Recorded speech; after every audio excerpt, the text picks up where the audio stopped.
အားလုံးပဲမင်္ဂလာပါ Teachable Dash မှာကြိုဆိုလိုက်ပါတယ်ရှင်ဒီနေ့ဗီဒီယိုမှာတော့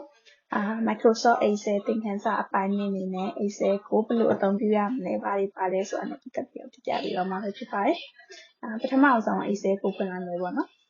Excel ကိုဖွင့်လိုက်မယ်ဆိုလို့ရှိရင် desktop ပေါ် Excel ပုံလို့ icon လေးကိုချမယ်ပြီးလို့ရှိရင်သူ့ကို double click နေပြီးတော့ဖွင့်လိုက်ပါမယ်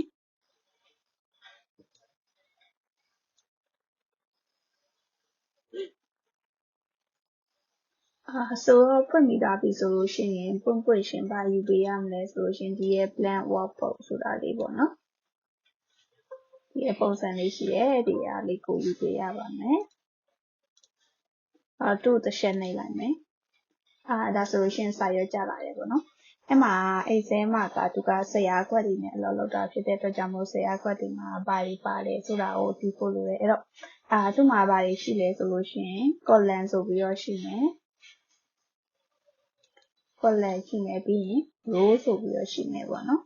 အဲ့တော့ဘယ်ဟာကို column လို့ခေါ်ပြီးတော့ဘယ်ဟာကို row လို့ခေါ်တာလဲပေါ့ column ဆိုလို့ရှိရင်သူကဒီလိုမျိုးဒီလိုသွားတယ်ပေါ့နော်ဒီလိုမျိုးသွားတယ်ဒါဆိုလို့ရှိရင်ဒီအရာ column လေးပေါ့နော် row ကကြတော့သူကဘယ်လိုသွားလဲဆိုရင်ဒီတိုင်းသွားတယ်လို့ကဒါက row ဒီလိုသွားရင် column ဒီလိုသွားရင် row ပေါ့နော်ဆိုတော့ကြည့်ကြည့်ရအောင်ဒီမှာအောက်မှာကိုကကြည့်လို့သေးနေတယ်ဆိုရင်ဒီအောက်မှာလေးမှာကြည့်လိုက်မယ်ဆိုအနှုတ်နဲ့အပေါင်းလေးရှိရပေါ့နော်အဲ့ဒါကအပေါင်းလေးကိုနှိပ်လိုက်လို့ရှိရင်ကိုဒီမြင်နေရတဲ့ screen အကျယ်လာမယ်အနှုတ်ဆိုရင်ပြီးသွားမယ်ပေါ့နော်ဒီမှာအပေါင်းနှိပ်လိုက်လို့ရှိရင်သူကကျယ်လာအနှုတ်ဆိုရင်ပြီးသွားတယ်ဆိုတော့ဒီနေရာမှာသူကA B C D E ဆိုပြီးတော့ရှိရပါတော့ A ဆိုလို့ရှိရင်သူကဒီလိုပုံစံသွားတယ် B ဆိုလည်းဒီလိုပုံစံသွားတယ် C ဆိုလည်းဒီလိုပုံစံသွားတယ်အဲ့တော့ဒီရဲ့ A B C D E F တွေကဘာတွေလဲဆိုလို့ရှိရင်အဲ့ဒါတွေက column တွေပဲဖြစ်ပါတယ်column ဖြစ်တယ်ဆိုတော့ column ပြီးပါပြီအဲ့ဆိုရင် row တွေကဘယ်ဟာတွေလဲဆိုတာတစ်ချက်ကြည့်အောင်အဲ့တော့A B C D ပြီးသားပြီဆိုလို့ရှိရင် row ကဘာရှိမလဲဆိုရင်ဒီမှာ1နဲ့3လေးဆိုပြီးဖြစ်သွားမယ်ပေါ့နော်အဲ့တော့ဒီလိုသွားတဲ့ကောင်တွေကို row လို့ခေါ်တယ်လို့ပြောထားတဲ့အတွက်ကျွန်တော်ဒီရဲ့1နဲ့3လေးတွေက row တွေဖြစ်သွားပါလိမ့်မယ်ဆိုတော့ဒီကနေပြီးတော့ဒီနားလေးမှာပေါင်းပြီးဆွဲလိုက်မယ်ပေါ့နော်ဒါဆိုလို့ရှိရင်ရည်ကြည့်အောင်ဒီကွက်ထဲအတိုင်းဆိုလို့ရှိရင်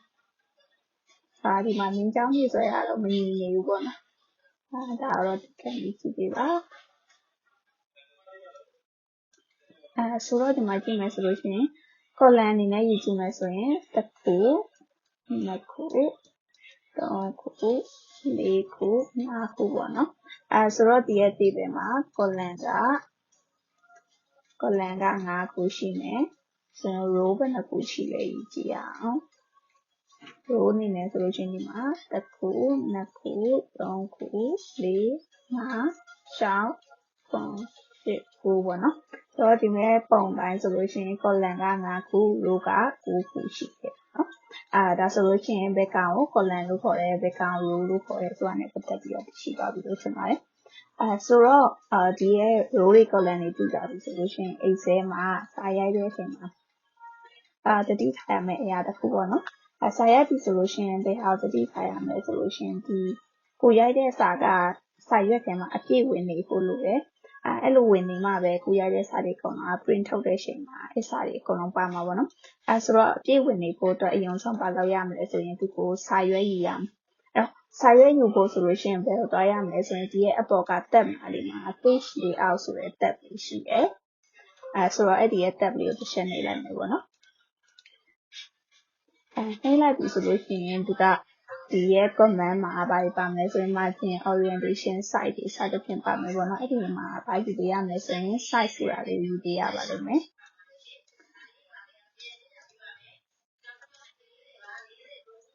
size ဆိုတာလေးယူပေးလိုက်မယ်အဲ့တော့ size နေမှာကိုA4 နဲ့ရမယ်ဆိုရင် A4 ယူလိုက်မယ်ပေါ့နော်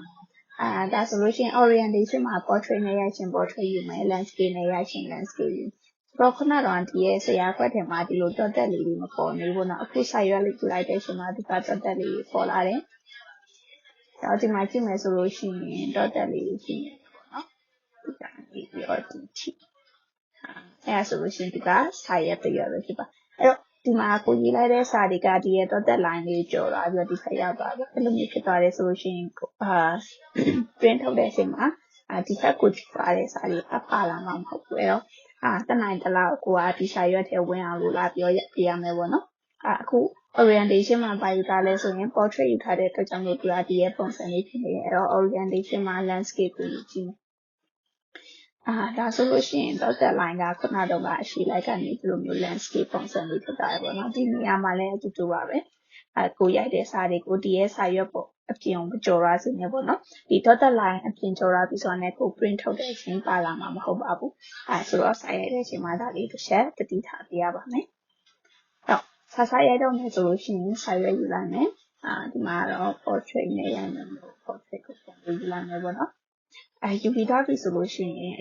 ယူပြရမယ်ဆိုရင် form ယူပြရမယ် form ယူဖို့အတွက်ဆိုလို့ရှိရင် home tab ထဲကိုပြန်သွားလိုက်ပါ home tab ထဲသွားပြီးကြရင်ဒီ form အကွက်ထဲမှာလာပြီးယူပြရမယ်ပေါ့နော်အခုကအင်္ဂလိပ်စာရိုက်မယ်ဆိုရင်ကြိုက်တာယူလို့ရတယ်မြန်မာစာရိုက်မယ်ဆိုလို့ရှိရင်လည်းကြိုက်တာယူလို့ရပါပေါ့နော်ဒါနဲ့တချို့ဒီမှာပြီးတော့ဆိုတော့တောင်းမယ်ဆိုလို့ရှိရင်ပြီးတော့ယူပြရမယ်ပေါ့နော်ပြီးတော့ form size ကလည်းဒီမှာကိုအဆင်ပြေလောက်ထားလို့ရတယ်ဒါနဲ့တချို့ရုံတွေက form size တက်မှတ်ထားတယ်ဆိုလို့ရှိရင်ဒီလိုတက်မှတ်ထားတဲ့ form size အတိုင်းယူပြရပါလိမ့်မယ်ဆိုတော့ form ယူဖို့အတွက်ဆိုလို့ရှိရင်ဒီမှာတစ်ခုတစ်ခုထားစရာဖြစ်ရပါတော့ဒီကMicrosoft Word တို့Photoshop တို့ PowerPoint တို့နဲ့မတူဘူး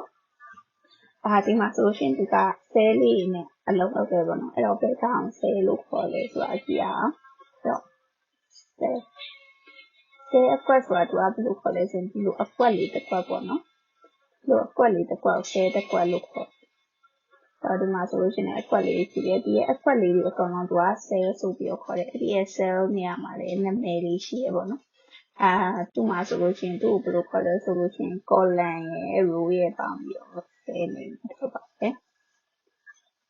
ဒီရဲ့ cell နာမည်ခေါ်တာကိုတော့နောက်ထပ်အပိုင်းတွေမှာထပ်ပြီးတော့အသေးစိတ်ရှင်းပြပေးမယ်ပေါ့နော်ဒီဗီဒီယိုမှာတော့ form ဘယ်လိုရအောင်လဲဆိုတာနဲ့ပတ်သက်ပြီးတော့ပဲရှင်းပြပေးလိုက်ပါမယ်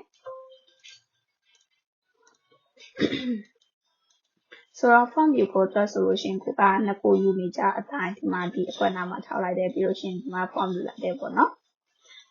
ပြီးတော့စီ form ပဲယူလိုက်ပါမယ်ပြောင်းစီလိုက်မယ် form size ကို73ထားလိုက်ဟုတ်ပြီဒီမှာပြီးတော့စီယူပြီးတော့ဒီတော့ဒီအကွက်ကိုထောက်ကြည့်ရင်တော့သူကပြီးတော့ဆိုလို့ပြနေလိမ့်မယ်အဲ့တော့တခြား10ကွက်တွေတော့ထောက်ကြည့်ဒါဆိုရင်သူကဒီနေရာမှာဘာဖြစ်သွားလဲဆိုရင် category ဆိုပြီးပြန်ဖြစ်သွားတယ်ခုနကတော့ယူထည့်တဲ့အကွက်ကိုပဲပြန်ထောက်ကြည့်မယ်ဆိုတော့ပြီးတော့ဆိုပဲဖြစ်နေတော့မယ်ဒါနဲ့တခြားအကွက်တွေတော့ထောက်ကြည့်လိုက်လို့ရှိရင် category ဆိုပြီးတော့ပြန်ဖြစ်သွားတယ်ပေါ့နော်အဲ့တော့Excel မှာ form ယူမယ်ဆိုလို့ရှိရင်ဘာလုပ်ပေးရမလဲဆိုလို့ရှိရင်ဒီ10ကွက်တွေအကုန်လုံး select all လုပ်ပေးရမယ်ပေါ့နော် select all လုပ်ဖို့အတွက်ဆိုရင် keyboard ကနေ control A ကိုနှိပ်လို့ရတယ်အကယ်၍ control A မနှိပ်ချင်ဘူးဆိုလို့ရှိရင်ဒီနားလေးမှာ3ကန်ပုံလေးရှိရပေါ့နော်ဒီကလေးပါဒီရဲ့3ကန်ပုံလေးသူကလည်း control A နဲ့အလုပ်လုပ်တဲ့ပုံစံချင်းတူတူပဲသူကိုနှိပ်လိုက်လို့ရှိရင်အကုန်လုံး select ဖြစ်သွားလိမ့်မယ်အဲဆိုတော့ control A ပဲနှိပ်ဒီရဲ့3ကန်ပုံလေးရလာနေနဲ့ကိုကြတဲ့ဟာကိုအဆင်ပြေတဲ့ဟာနှိပ်လို့ရတယ်ပေါ့နော်နှိပ်ပြီးသွားပြီဆိုမှ form ကိုယူပေးပါinside set တော့ဒါဆိုလို့ရှိရင်ကိုကတဲ့10ကွက်ကိုပဲနှိပ်ကြည့်ပြီးတော့စု form ပဲပြနေပါလိမ့်မယ်